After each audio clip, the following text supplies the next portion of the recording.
Zwanga, zwanga, yeah, zwanga, zwanga, zwanga, zwanga, zwanga bien, zwanga, zwanga, zwanga, zwanga, zwanga bien, zwanga, zwanga, zwanga, zwanga, zwanga bien, zwanga, zwanga, zwanga. Donc tête congolais, yépe a pensé à ça la fesse Congo. Donc fesse Congo, Congolais n'a atteint des comme un milliardaire. Tant que tu s'inscrire dans la fesse Congo, est-ce que pour retourner ils ont fouta, est-ce qu'on a fouta bateau, ils ont likambali konda. Na tuna sécurité ni biso to zali na yango biso ba congolais. Pour Nangai peut-être nao se tromper mais ba congolais baza très communautaire. Si vous bangate que nengo sali fesse Congo, au grand fermé sous bango bien quoi. Na bio depuis longtemps ces messieurs abimi nanga liboke ya boya ba diplôme, il faut dire na tel ba diplôme na tika. Nangike au plus tout profil là pour pas comprendre avec qui ils ont l'affaire. Peut-être ils pensent que mutumo la muki donc on a certifié Microsoft depuis 1997. Nazala na bureau na la défense 24e étage comme responsable informatique dans la société américaine moko. Mais pourquoi au punika ka ezala fesse Congo? Batumsuba comme on neti moi Piaja ou bien ils ont aventure ou ni fesse Congo. Pour Congolais c'est un peu moins compliqué. Le Colo fesse Congo. Donc tout ce qui est Congo, dans mon temps Congolais peut comment neti faux.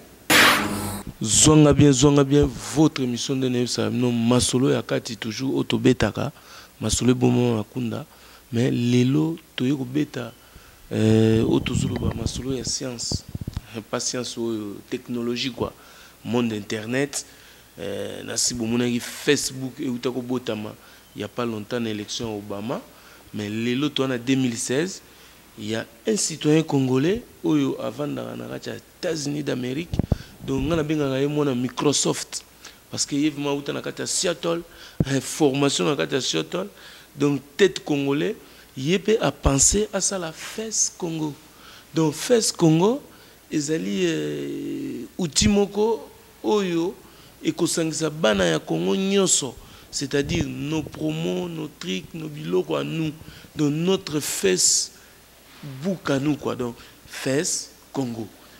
Ils ont la même fonctionnalité le rôle à Facebook sauf que ils ont plus kokende na Congo na kolukaba na Congo partout dans le monde donc Congo Kinshasa Congo Brazzaville Congo Angola tous ces Congolais là autobenga Congo diantoti là donc fesse Congo eye mwana mboka mutasali yango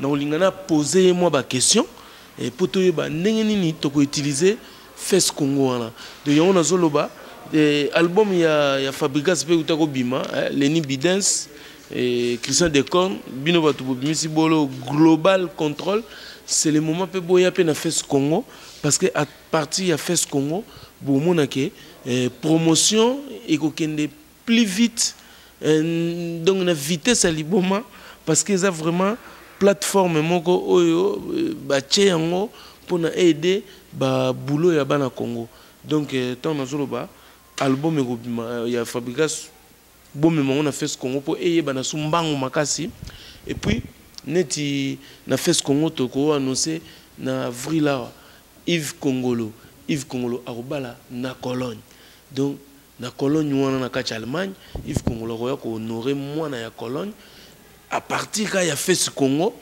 tout chapé annonce comme ça tous les Congolais de partout dans le monde au balingi ba na mariage wana pour comprendre que fait ce Congo ils ont côté makambo rapide donc ils ont l'examen rapide pardon na loba donc ban Allemagne en avril to zala wana na kati ya Cologne pour na mariage ya Yves Congolo na mwana ya Allemagne mais tout ça tout l'examen pe na fait ce Congo pour comprendre que monde nouveau moyé le rôle nati Congo yo na ba création na ba donc fesse Congo yé ezali eloko mwana mboka sali kande ba sala Facebook kande ba sala ba Dailymotion kande ba sala ba YouTube kande zo mesko mutu ya congolais ezali fesse Congo fesse Congo mais tout monde a moko pour te poser ba question pour ne dire prise qui sont les pétroliers mutu azo garder stock à Daesh Azan a besoin de comprendre fesse Congo en ezanini mutulo la gentil mitwanga les grands commerçants. Muni makambo na yebisaki yo ba Japon na yo wana ba Prada na yo na Italie ndenge oteka yango ndenge okota yango na Fest Congo sikoyo eza plus rapide. Donc mutu tout na coin ya monde akomona ngo na Fest Congo ba Eric Mayoni ozo sentir que toujours na tranquillité mais au la masolo on a Fest Congo ba boulot no salaka mutu ko la Didier Mayabu aroya pa betelio placo ya mystique a changé au palais donc décoration intérieure na no monate mais pozoaye ça a fait ce Congo plus rapide, plus facile. Donc, Mututu, Oyo, Azana besoin de promouvoir Masolo nae. Donc, fait ce Congo et pour avancer, ba Masolo ya batu. Logo la Mutunanga, ça la bilanga nae nani. Azana Zamba na Bazaira, Masto nani. Kelin Tumbu. Yazana Zamba yeza bilambate yaza somba zamba mo nene bisenga ya manyoko epusani bangu bezo kola ba masango sko na Fest Congo place okozwa livraison pendant partir à Selembao euti ba koko Selembao mais ngala oloba tote na solo la mona Stéphane Funga onga na benga mona Microsoft parce que ya botama na Seattle Microsoft mutabotaye donc il y a pas dans la tête, il y a danger. Et en tout cas, à en Paris, en France. En tout cas, bonsoir Stéphane. Depuis potion informatique, na kanse que otiki makambo ya informatique, mais namoni que ozo la laté, ozaka toujours koya na ba nouveauté. Et là, on me met les biso Fest Congo. Nebi que batebele bazota la biso lelo oyo Facebook déjà tantôt ba Fest Congo. Ils ont un peu, ils passent à Facebook, sur nos rôles, mais les Congolais mingi so ba ki Facebook, ba mona niti eloko moko ya mabe. Avant to ban émission, nanga ina lo banano Fest Congo aux représentants on ezisa, eza eloko moko yeka kapo, eza suna ba photo ou bien pourquoi au saliango déjà. Elo na ina yeba. Papa Rolls. Merci. Ndego Yambinga, ngana yo to bandi lelote. Ouais. Ma solo a potion informatique. Toujours koya na ba idée pour na aider communauté na biso. En fait total inde nini bandeko bazo utiliser Facebook et ça l'a créé pour na ko poster ka ba photo pour na poster ko fingana donc ba médias sociaux wana na ba États-Unis ozo mona punto bandi entreprise ne lelo ache ba information na ye ba partager en gros 3-4 mois au moins ka masolo msusu entreprise ezo vimba ezate ke ko fingana ko tongana donc toye na Fest Congo vraiment pour tout simplifier ndenge ni bandeko bazo utiliser Facebook. Dans la Fest Congo vraiment to promouvoir ba business ba congolais, to ingi ba congolais ou ba talent ou ba bazana service à opesa na communauté na biso, to yeba bango. Vous comprenez ba jeune homme ba jeune homme na ba jeune fille ou bazana na Congo ou ba na mi salate ba koki ko posta ba information na bango na Fest Congo ke bazo luka misala. Ndeko ya yebi esika musala yali a contacter ye a connecter ye na musala donc toujours ça la marque promotion penza ya congolais a aider congolais voilà donc ça réseaux sociaux réseaux sociaux non réseaux sociaux oui donc et yé pour na aider des congolais connexion penza ba congolais na solo ba congolais Facebook est comme munene trop que soko poster loko oyebite soki e okoma na epa nani a omonango mais client a congolais aka congolais ba chinois te mtu ba osombe pa na biso bo place nini oyo okozwa le nombre ya ba congolais pour ba supporter business na yo jusque là tout monde a une place wana te oyo soko lingi ma o contacter majorité ou bien un grand nombre ba congolais wapi fallait okende donc ya wana to créer Fest Congo pour les deux Congo que soko zana besoin au contacter ba congolais soko lingo yeba masolo ezo selekana na communauté congolaise donc oye na Fest Congo. Est-ce que neto lo babo lelo poto wana na Paris ou aux États-Unis oye pour na ko promouvoir likambo ya Fest Congo mais na moment to solo là Fest Congo et kokoza na combien de membres soko yebi disons Fest Congo a à peu près un mois disons 3-4 semaines. Donc, comme il y a à peu près 800 membres, au baza inscrits, donc l'espace il y a à peu près un mois. Donc, je pense que Bandeko, bazo information, bazo comprendre que Face Congo ils ont un espace dans la communauté na biso donc bato wana baza ko s'inscrire donc réseau na yopé Face Congo eza donc bato wana il faut ba kuta na biso na Face Congo et siko na suna problème moko o ba congolais bato na mingi po congolais linga atende kona comme milliardaire pour bato ba papa Facebook wana je nomme wana comme milliardaire parce que nous on a pas eu de États-Unis on a eu congolais ndalinga raté muta comme milliardaire bon ni na yeba parce que tant que bato bazo s'inscrire na Face Congo est-ce que pour retourner ils ont fouta est-ce qu'on fouta bato ils ont likambali konda pour s'inscrire est-ce qu'il faut ba fouta ou tant que bazo neti mutu musu na comme neti Drigombaki aza mutu pasala ba vidéo neti nga il va dire bon nangina tchaka ba vidéo nanga exclusivité nango kaka na Face Congo est-ce que Drigombaki sera rémunéré par Face Congo neto kaka YouTube afuta bongana na sombongo te n'habite sur ranger ça sombongo à YouTube ngana na zuite ngona bi neti Drigombaki neti Benzema aza journaliste mo pasaka na Belgique a Charabiloko neti groupe Omar Ketabo ucho sala ya ba journaliste les léopards de la presse bazana WhatsApp kuna nde bazo panza mo écoute na signaler Omar Ketabo Face Congo nde vrai endroit au photo ya tokuta na nde ce qu'on a Face Congo Stéphane Funga si tu te rappelles encore post informatique ce qu'on a naeba et niveau mbongo on a Face Congo peut-être il y a un truc qui est caché derrière bakoto bakonginda ou yomuto konginda mais ngana nga après yonginda c'est pas grave pour tongindis de ta Facebook mais ce que yo loba no ezande clients et médias sociaux ils ont abonné naïe donc toko bombangote Facebook est ali parce que bato bazo utiliser ba abonné wana bazo sala que Facebook azana nombre ya bato oyo azokende siko à travers ba entreprise côté ka ba espace publicitaire na ba service pour ba koma na mbongo oyo bazanango mais faut na souligner ce que Facebook et bandaki na zéro te bandaki mana mbongo penza mnene oyo ba américain tellement que ba comprendre masolo bachala pour ba développer le Rwanda. Face Congo ndenge za wana ezaka jusque là yaka poche Stéphane na équipe. Donc na question na yo ke soki ngana nginda na ngindi te menaza déjà ko employé ba congolais au bazo sala pour eloko wana fonctionner. Donc soki na ngindi lobi na opesa peka ba boulot na ba congolais. Na opesa bango déjà maintenant na ngindi te.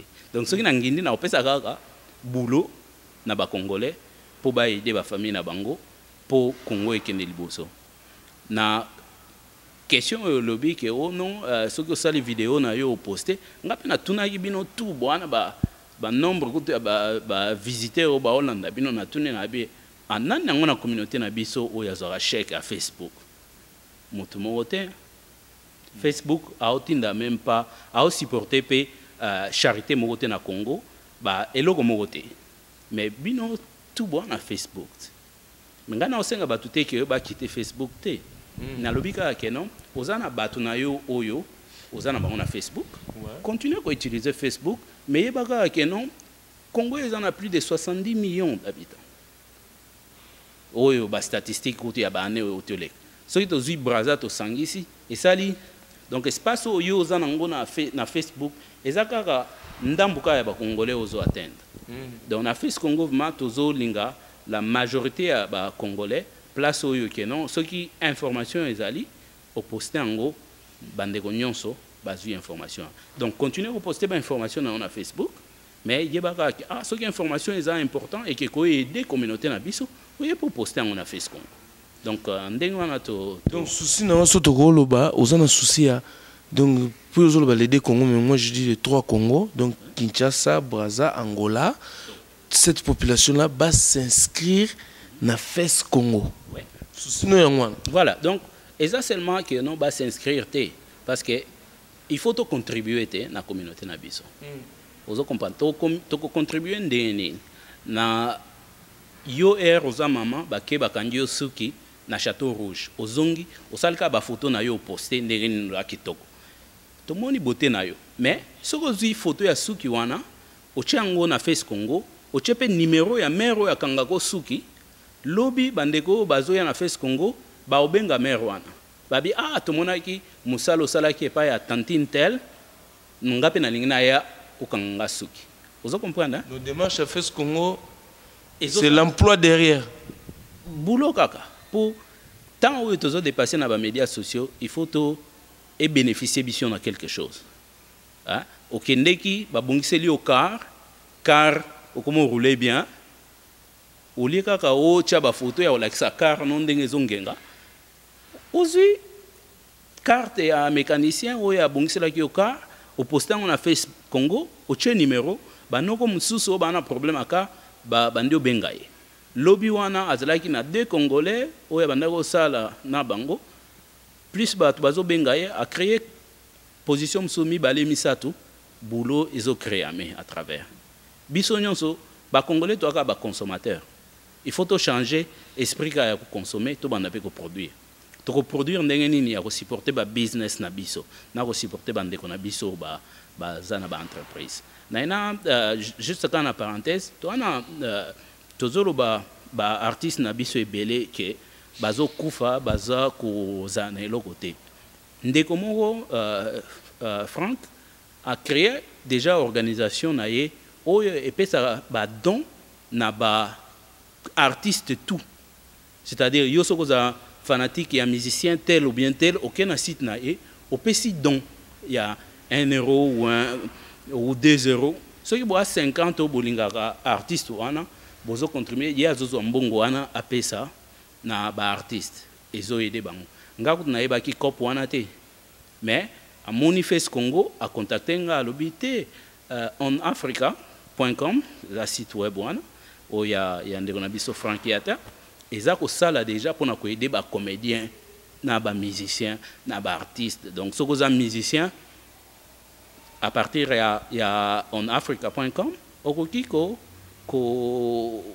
mi enregistré babandi ko pesa au badon donc toza mana kade ya ko promouvoir ba business na biso pour bande comme sous ba yebang toza na FES Congo Stéphanie demo yela ngai namone ba biloko bima YouTube Facebook abimisi kombo na ye deli mo chaîne abimisi ye muso abimisi WhatsApp mais pourquoi oponika ka ezala FES Congo ba tumsu ba komona neti moi Piaja ou bien ils ont aventé au nini FES Congo congolais pas ça un peu moins compliqué le colo chef FES Congo donc tout ce qui est Congo na muto congolais peut comment est faux ah OK ce que bah comme on a fait quoi n'avez pas comprendre pourquoi au ponika que ça là FES Congo et non Jean Elomuso Steph Congo pourquoi au poni FES Congo ezaka question malamu pour au lobby au congolais lo nyonso ya na Congo za neti fake en fait total quand on va utiliser Facebook Facebook est représenté les lots bon pour ozo combo ya o utiliser l'internet il faut combo eza la disponible pour sombango donc tout monde aika to bi bon combo nini yo eko simba penza bien biloko ba message na face atoba expect Congo donc tout ça les FES Congo quoi donc exactement bato bazo visiter eza ba fonctionnalité o ya na casti ba fonctionnalité ya na kati donc site eza wana combo to bato belé o ba zo utiliser ngo baza content na combo wana donc voilà quoi ezala kaka bah mais c'est na Facebook biso peut bâtir FES Congo siko elo musuna ngana bakisa les gens qui vont faire les business na FES Congo congolais za moi comment on dit susceptible na mamotali carte bleue abeta ba code est-ce que na FES Congo so ba basali ba business ya ba chana kati ils seront na milieu mo ba yebi que ça sécurisé biloko bongo ko sala na kati pour l'instant tous proposer service à vente en ligne donc pour l'instant tous proposer kaka yo promotion ya eloko na yo ke bandeko bayeba ba contacter yo soit à partir à site web na yo ceux qui ont un système à paiement ba ko utiliser système à paiement na yo mais FES Congo azo collecter ba carte à batuté ton un système à paiement c'est vraiment partage d'informations que voilà tel ndeko azana business oyo au contacter bosai masolo na bino sans intervalle ya FES Congo et puis nanga souvenir le moko moni bato bazo mona yo parce que nga na ebio depuis longtemps CMC abimisi nanga liboke ya boya ba diplôme il faut dire na tel ba diplôme na tika omoni ba musu ba ko kansa lokolo sali fest Congo ba ko bu kansa na ba ona lingana musu ba bouler ke ezara tout le banane na cha mingi digo mbagi boye pe mo saba fanti mingi digo nazo boka yo be ba kansika rancher na ngi vraiment expliquer bato parce que musu tong ba mona mundela Facebook pour la couleur, le quoi y a sa couleur, le quoi négrita babate, il y a ça maman solo. Mais n'engi quand même offert comprendre, n'importe quel lingabilo qu'on a tenu pour nous fantard ou quoi, mais n'engi que au plus ça va tout profil là, pour pas comprendre avec qui ils ont l'affaire. Peut-être ils pensent que mutumo la muki ba gig wana ba sala ka ba informatique, la muki a celle là au moins ba gig, mais n'engi vraiment pas comprendre que Stéphane Funga, na niveau ya mamozo sala c'est quoi? Aza nani? Du niveau na on peut pas comprendre pas on peut serrer pour qu'on la ligne rappel. Soit yoki Université de Seattle, ba diplôme boy, on na mbala mo habiter na kota. Ya on ngi o souligner lo kona. Question kitoko ndenge lobi koza timidité yo linga wolo makambo o ngana za boye ngana za danser te bato danser bali mais informatique koza danger na mone boye boka ba diplôme s'il te plaît. Voilà, donc on va comprendre que biso to bani informatique na 89 na kin wana na kin mobimba wana na yebaki te 10 micro-ordinateurs et alaki soki 5 na Kinshasa mobimba wana o Izipa ezalaki nango 2 prof na biso ya informatique na Izipa azalaki nango 2 na masa na biso ya Tchadi alaki nango moko, donc na boye que ozo circuler ezalaki ka 5 ngana la ina accès à peu près 5 wana na toucha ngo na Izipa pona banda informatique na Izipa na ancien Izipa bandeko ba tanga na ngana Izipa ba yebinga comme papier disquette parce que na partie ya bakin tout des disques.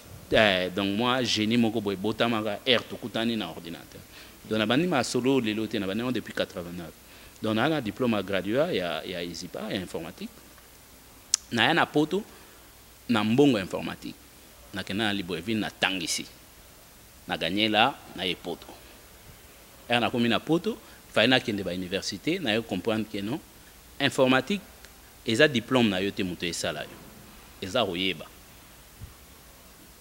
Alors du coup na mi dirija ki na ba formation ba constructeur, c'est-à-dire Microsoft, Cisco, IBM bazana ba formation na bango yo basala. Bah non comme souzo ngana te 5 jours ils ont coûté $5,000 pour na au Ekota. Donc on a certifié Microsoft depuis 1997. Depuis 1997 à Londres, on a certifié Microsoft. Na sali na ba entreprise de belé na Londres comme IBM. En France, to kutana na yo to zosa makamo informatique. Nazalai na bureau na la défense 24e étage comme responsable informatique dans la société américaine moko. Depuis 2011 dans les États-Unis, na sali chez IBM, na sali IBM, Microsoft, HP, lelo na sala chez Microsoft. Donc ezate pour na combo, eza parce que na yebi. Donc bande ko na biso il faut pas comprendre que ba congolais pe o ba yebi o ba sala ka bazali. Donc na lamuki ka boité parce que mutu moko asalaki na ke na landi boule na ye po te eza penza ke non na yebi na yebi penza donc ya na yebi ko yebi félicitations le ko yebi au moins tozana na mutu ya yebi na Congo. Voilà donc voilà donc en France to yebana na yo na fungolaki école centre de formation et informatique en France peut-être ya liboso na communauté na biso mobimba to ala na plus de 60 ordinateurs yo kuta misusu ko tokoka ko place ya ko changwe ya la gité donc to yebi bandeko il faut pas comprendre que voilà ils a sérieux tous avement ko fonctionner face Congo et yete po so indenge nité et yepenza que mais pourquoi peut ce social choix ya ko banda campagne nango na Paris Europe, bana Paris, ngana ancien Paris, pour tu musique quand même. Non, tu loin. Non, Paris. Ouais, aux États-Unis na Paris, mais na utaki Afrique na kitaka peka na Paris. Avant que Londres na channel makolo. Donc dis-moi place pour qu'on Europe. Voilà. On a appelé ancien parisien. Ouais. On a appelé moi à Londres. Les lots on a résident aux États-Unis, donc on a ici quand on a congolais bali. Ceux qui va après à Oyambanga na yoyebi. Donc bon, on a seulement quelques questions. On s'appelle Nengolo bien, on a seulement quelques questions. On a habité on est dans mon pose moi triste. Tellement qui fait ce Congo yoko lobani. Question nous poser pour na tristesse mais bon. Et donc nazo mituna.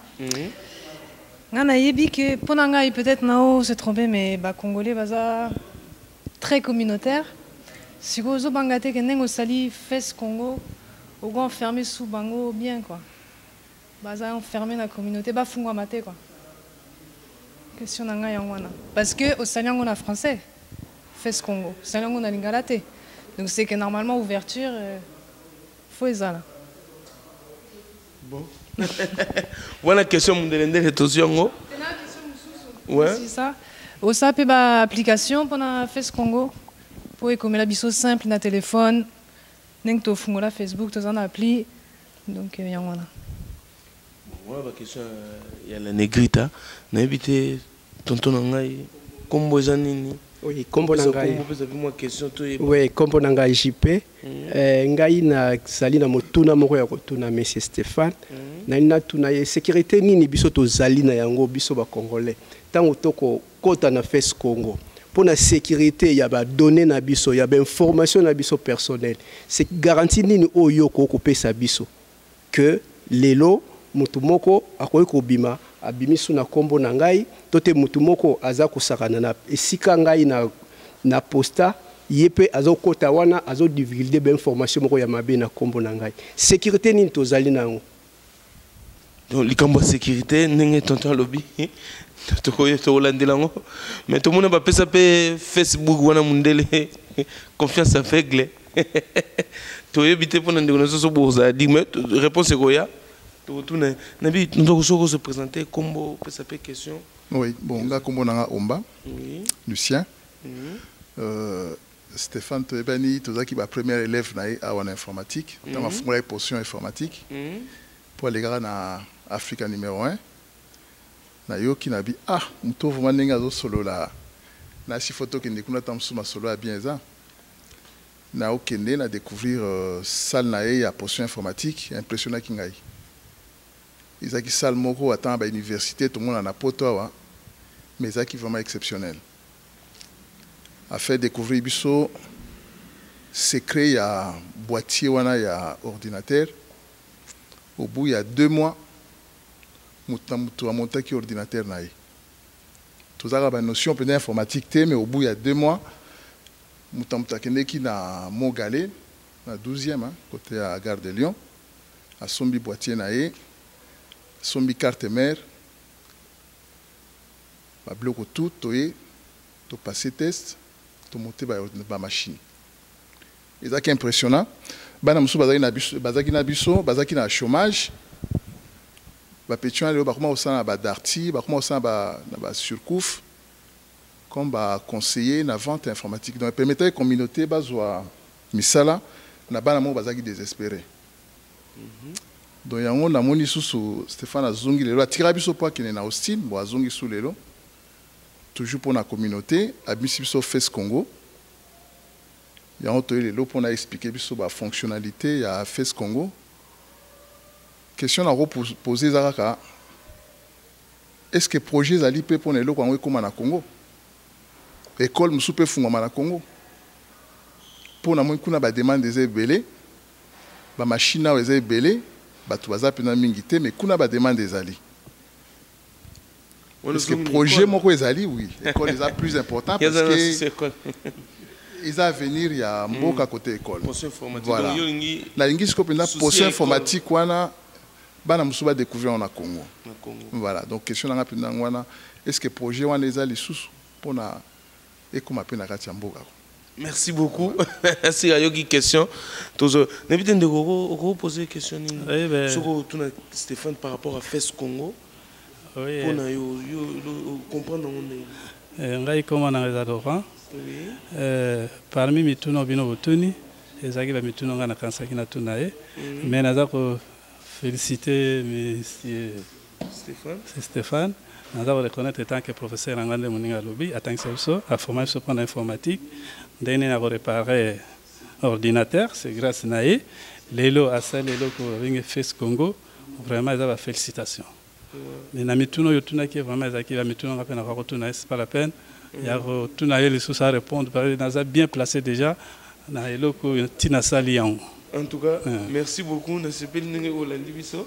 J'espère que tu as réponse bien par rapport à la question de Tunaki.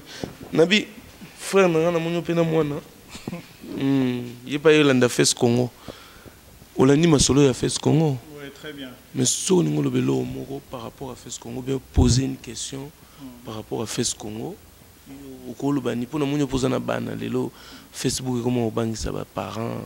Qu'est-ce que Facebook bana ce qu'on fait ce qu'on est effectivement donc dans ce présenté à nous comme on a Jérôme qui a dit nous avons un domaine en OP nous avons passé il y a développeur web donc pour lancer l'application net FES Congo et puis aujourd'hui je travaille comme consultant monétique donc on a comment plus côté fonctionnel donc on a vu Stéphane depuis qui ça tout en école Moko donc nous avons formé une école ici, mais finalement, on a passé quelques mois quand même à Izipa parce que quand je suis dans la poto, puis à Poto, tout fondé dans poto à Paris avant qu'il y ait Londres.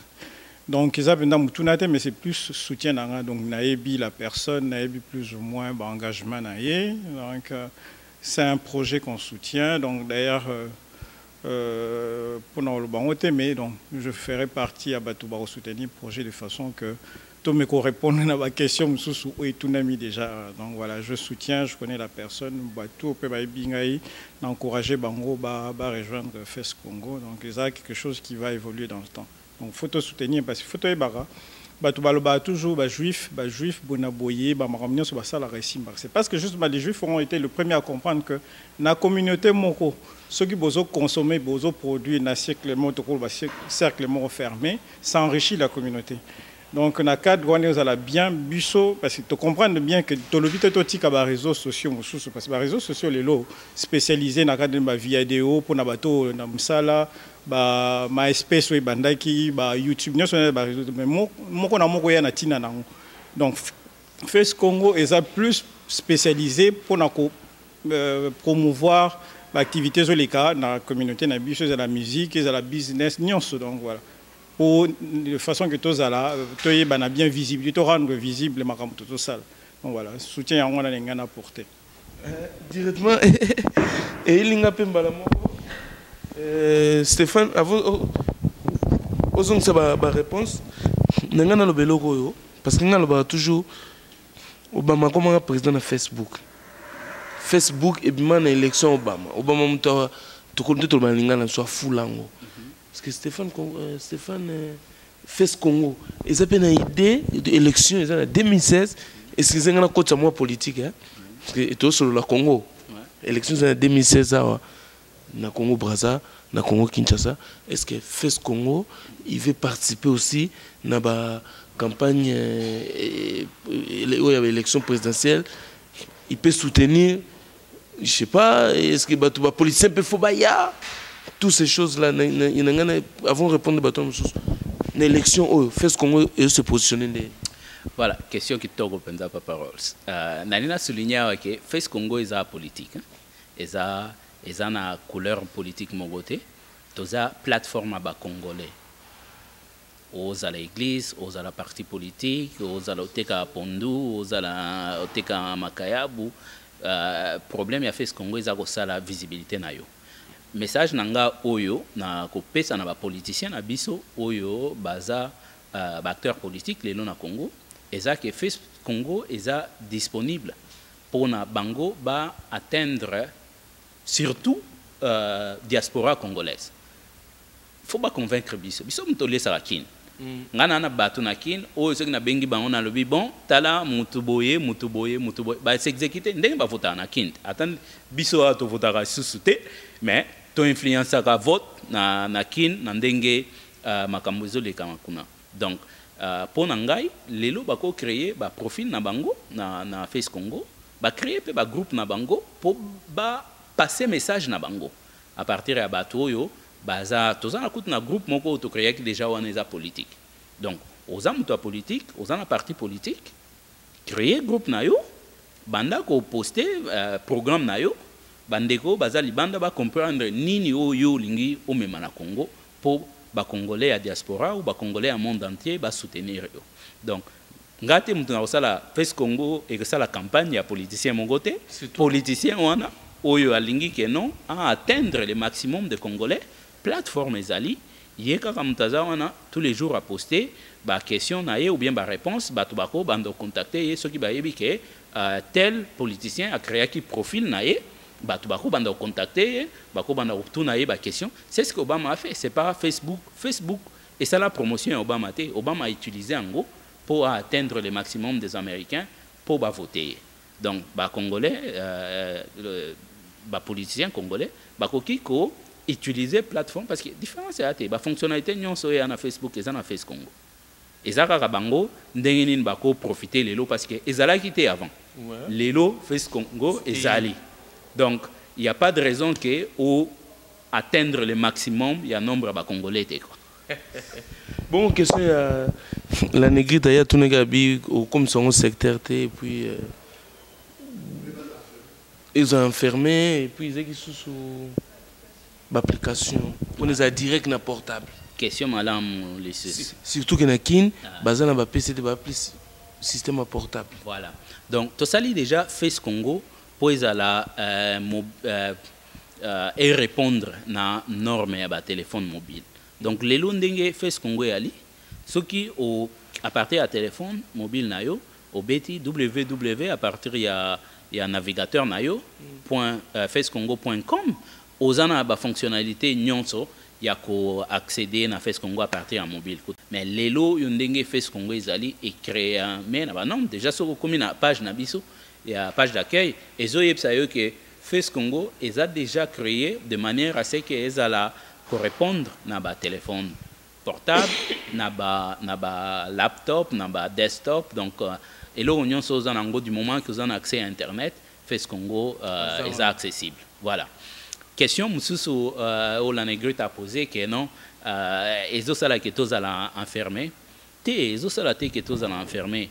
En fait là tout sali totali que Facebook est comme tellement monene trop de manière à ce que promotion ya biloko ya biso ba congolais qui est à la musique qui est à la politique qui est à la théâtre et comment et atteindre ba congolais parce que na zomi répéter bi client ya congolais aka congolais chinois de mutation ba théâtre we salama na Congo.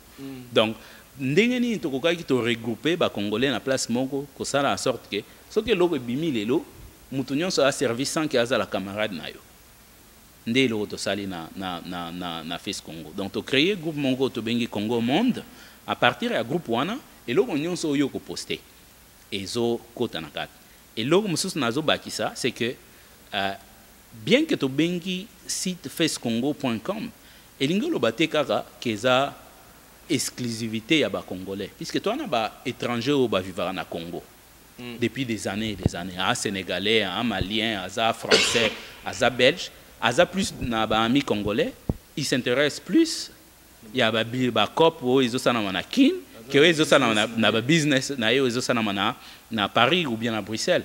Donc du coup ba ndeko nyonso bazo s'intéresser na Congo ils sont la bienvenue sur Face Congo parce que ba business na bango ba activité na bango makambo bazo sala ezo sala na kati espace à Congo. Non resu question mususu bimia non Stéphane même école na Congo na bité ndenge no beti pene papillon zo monire ministre éducation autant école aux on va lire ba ministre ya ancien élève na bi mais école wana faut kende na Kinshasa yo bon et là qu'on a à part Face Congo et ça a toujours éducation éducation eza eloko nanga donc mutu na mutu azala na plan na ye mais ngai plan nanga penza ezala formation ezala penza ke non ko transmettre on se comprend à part école où on a créé qui na Paris na partenaire nanga Marie-France na Londres na comment à Londres nazalaki initiateur ya projet ya formation na Londres oyo bandai ko former bandeko na Angleterre na informatique na français bazo yekola anglais donc avant yeba anglais nga nazotangisa bango déjà informatique na français comme ça ba yekola pe anglais du moment que ba comme na moi niveau moko ya anglais ba comme déjà prêt na informatique pour ba kende luka misala donc problème nanga ezalaka éducation ndenge na ko partager oui le projet est toujours là donc to ko memango na kin mais moment na nous est apprêté mais toko même formé lango na kin parce que to texta ngo déjà et marché bande rebelle bali ndenge Lucien à lobby donc to même formé lango na kin parce que ngai sala nga pasi nazo mona bande ko na biso na Kinshasa o bazo passer 5 ans ya formation en informatique et après dans musalati vous comprenez vous avez besoin de 50 ans d'informatique pour bandagolia mon informatique et ça rara sikoyo nzelani na Hollande donc biso to comme ma formule wana pour to la tabango nzela mukuse nzela mukuse bombia to comme mango parce que yango biso to sali ngana ana poto na kenda université moko tene tolobaki o ya siat o telle université na kenda université moko to ya mnende na kana diplôme ya iziba mais na sala na ngona Microsoft wana nyo c'est ba diplôme ya ba constructeur ba oyo ba sala ka ba biloko wana ba pesio formation donc du coup biso toza ko former pour toza la prenne entreprise toza ezate ke o les 5 ans bazo tangiso livreté eza Microsoft abimisi Windows 10 a lobby bon voilà ndenge nini Windows 10 eko salama ndenge nini boko supporter ango ndenge nini boko implémenter ango ban obimi lobby ok na banque osali donc banque partout la banque congolais ka banque bali musala banque mais là bon formule donc voilà Facebook Ranger tala nano ba pirater ngai Facebook nanga surtout bana basi baningo piratane ba Facebook ce qu'on a fait Congo ba masolo ya ba pirater ngai ba bloquer nga mutu mozo tcha information lukuta na place nanga est-ce que na fait Congo et ko le cas ou bien pour ba yo le bono comme kolo na ngwaza congolais c'est si que yem ta salango les ba pirata pa mundele wana comment ni jeune moi Facebook nani Mark Zuckerberg na Mark Zuckerberg ba pirata mais bimsa polémique mais ceux qui na fait Congo ba pirater nebi que bimsa grand polémique mais yo kolobani bon problème à sécurité et là on a lobaka que non bandeko bazala vraiment posé na question wana donc ba sécurité nyonso ndé na lobiawa spécialité na ngai eza messagerie na système donc nazo comprendre ni ba information ezo circuler donc tozui ba notion na ba sécurité nyonso wana eza déjà implémenté na FES Congo mais là on a répondre ndeko JP na question na ye ya ndenge nini soki mutu azo utiliser profil na yo et là on no sala avantage auto zanango na FES Congo c'est que Papa Rolls azaka moko ce qui a créé des profils, il n'y a pas parole. Et pas parole, ça monique y a profil à mi balé ali. Et suffit que non, au tinda email na contact@fescongo.com au le bitin profil moko eza wana o eza créé na kombo nangai o yanga yango yo o wana eza yangate ba administrateur ya FES Congo ba ko bloquer compte wana et muto a ko poster ba information na compte na yote voilà. Donc, il faut toyeba, hein, pour toyeba ce qui bino bandeko bozo ou bien yo mukolo compte toyebi bisoté. Donc, option zawana ya voilà il faut notifier biso que non voilà mututel azo poster ba information et malamu te ou bien bato ya la lelo a créer profil moko lobby a créer profil mususu lobby a créer profil pour ba no finga bato bato wana mato zeli bango mayele ke obomi yango to bloquer yango o continuer au salango to bloquer yo na adresse na yo internet ya ndako donc aux adresses na yo yo bimaka nango na internet na ndako pour se connecter na Face Congo to bloquer aussi qu'on adresse wana pour connecter par là par là tu veux dire que bato bayaka kofinga na ko afficher babiloko zopesa comment on dit ils ont pensé sur le kumute au bloquer bango c'est ça tu veux dire ouais parce que bango ba quand ça que azo créer compte azo créer azo compte ba azo bima na internet azo bima na adresse moko adresse wana échange gâté donc to voyez ba adresse o yazo bima nango wana na ba compte na ye o ya créaka to bloquer si qu'on a adresse na ye ndako c'est que pour se connecter à Face Congo il faut changer ndako. Mais namona na Facebook mususu mutu akoya fingini mutu atikali na yo na mais yo lingi kolobake na Face Congo yo lingi mbona te pas parole to créer Face Congo pona biloko wana te do bandeko bazana ba compte na bango na Facebook o musana bango ka finga bato ba continuer ko utiliser Facebook do batikala kuna ba continuer ko utiliser Facebook ba continuer ko sa maso na bango na Facebook biso na Face Congo to ngi bato bazo apporter donc soko zo ya bandiko poster biloko na yo ya malunga te Tolando na adresse na yo ya ndako. Was Afrique ou au bloqué. Non, bloqué na adresse na yo ya ndako. Si ko pour se connecter les sous na Face Congo et que senga ke o changer ndako ou bien so adresse mususu sur internet. En tout cas, bana Congo, bana partout dans le monde, zwanga bien votre émission de Neve Sarabino, toye la Rabino toujours masolo oyo et bombana et puis masolo oyo et ça constructif. Donc, j'ai pas beaucoup à dire. En français, rien à signaler, rien à commenter. Stéphane Funga, Aïna Masola Sika. Mais Nalingaki, Batouba, on a besoin d'un monde anglophone basé belé. Jeune homme, il y a anglophone. Ce qu'on peut savoir, moi, message, bref, en anglais, pour pas comprendre, parce que toutes ces émissions presque en lingala, pas comprendre que Face Congo, mais in English, because me, my English is very bad. Yo is good. You explique bango. Okay, right. So to all my people in UK, US, or English-speaking countries, I start by saying hello from where you are. And we created Face Congo for our community, and we just want you guys to join and support the project. You know, you have any question, you have any issue, you have anything at all you want to contribute in Face Congo, reach out. You know, this is our project. We want to take Congo to another level. This is our platform, our social media. So reach out and you know, let's make it to the other level. Thanks. Merci. Votre émission de Neve Sarabino, Tchachopi pour demander Yomo Hollandi, Brice Kisombe Hollandi, et puis Ban Allemagne de Nalobaki, Yves Congolo, Tozoya.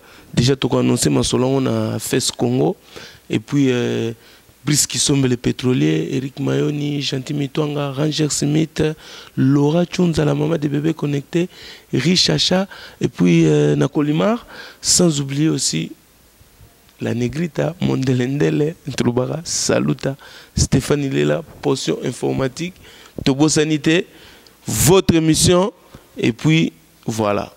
Tokutana na Face Congo, Makambwa Sika, Face, Bakisa.